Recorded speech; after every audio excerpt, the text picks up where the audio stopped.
Chapter 9 of Charlotte's Web. Wilbur's Boast.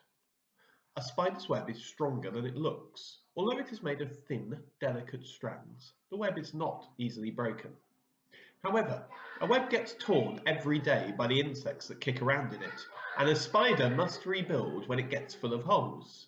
Charlotte liked to do her weaving during the late afternoon, and Fern liked to sit nearby and watch. One afternoon she heard a most interesting conversation and witnessed a very strange event.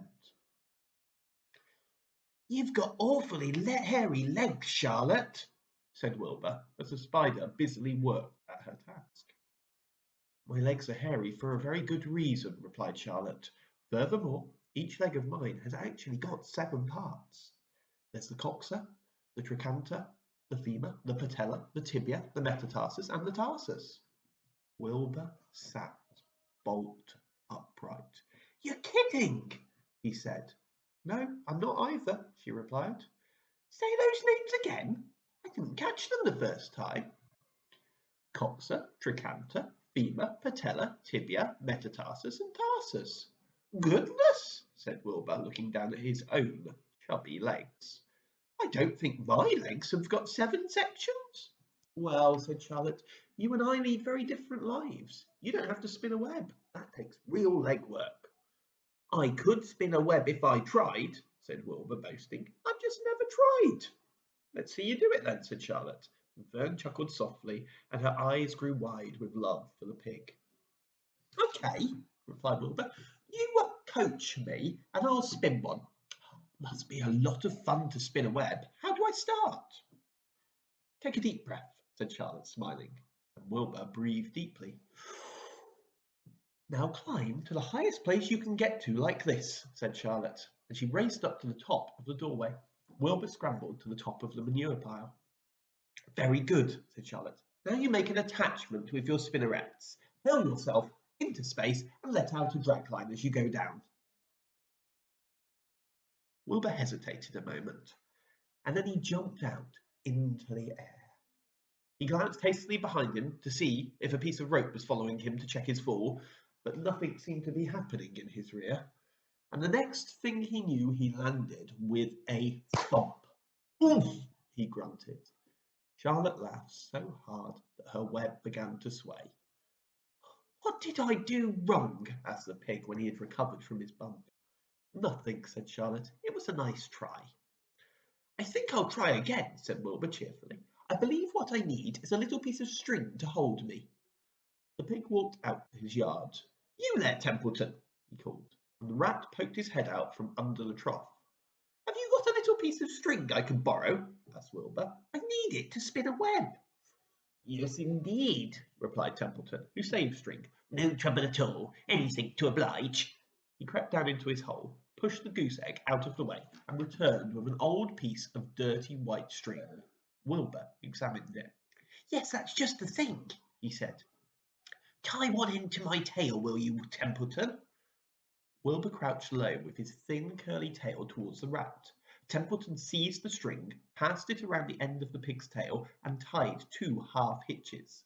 Charlotte watched in delight. Like Fern, she was truly fond of Wilbur, whose smelly pen and stale food attracted the flies that she needed, and she was proud to see that he was not a quitter, and was willing to try again to spin a web.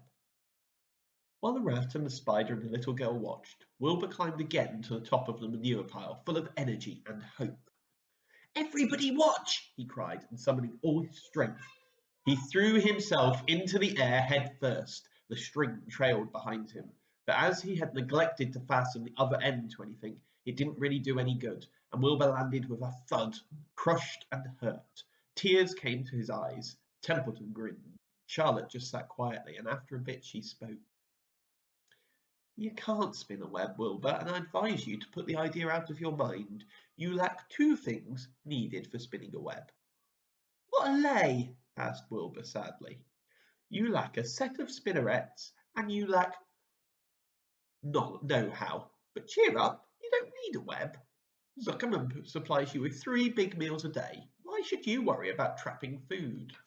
Wilbur sighed. "You're ever so much cleverer and brighter than I am, Charlotte. I guess I was just trying to show off. It serves me right." Templeton untied his string and took it back to his home. Charlotte returned to her weaving. You needn't feel too badly, Wilbur, she said. Not many creatures can spin webs. Even men aren't as good at it as spiders, although they think they're pretty good and they'll try anything. Did you ever hear of the Queensborough Bridge? Wilbur shook his head. Is it a web? Sort of, replied Charlotte, but do you know how long it took men to build it? 8 whole years. My goodness, I would have starved to death waiting for that long. I can make a web in a single evening. What do people catch in the Queensborough Bridge? Bugs? Asked Wilbur. No, said Charlotte. They don't catch anything. They just keep trotting back and forth across the bridge, thinking there's something better on the other side. If they'd hang head down at the top of the thing and wait quietly, maybe something good would come along. But no, with men, it's all rush, rush, rush every minute. I'm very glad I'm a sedentary spider. What does sedentary mean? Asked Wilbur. It means I sit still a good part of the time and don't go wandering all over creation. I know a good thing when I see it, and my web is a good thing. I stay put and wait for what comes. It gives me a chance to think. Well, I'm sort of sedentary myself, I guess, said the pig. I have to hang around here whether I want to or not. You know where I'd really like to be this evening? Where?